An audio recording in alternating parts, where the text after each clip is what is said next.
మీకు తెలుసా మనం రోజు వాడే బాటిల్స్కి 3500 ఏళ్ల చరిత్ర ఉందని?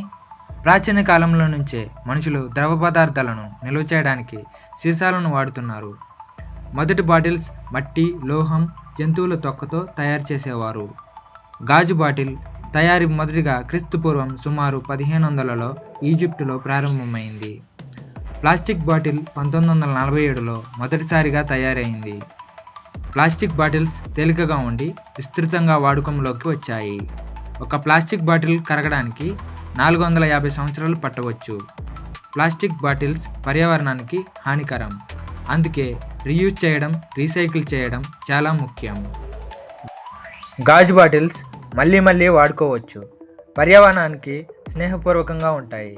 ఒక గాజు బాటిల్ సుమారు 25 నుంచి 30 సార్లు తిరిగి వాడుకోవచ్చు. నీటి బాటిల్ మార్కెట్ ప్రపంచవ్యాప్తంగా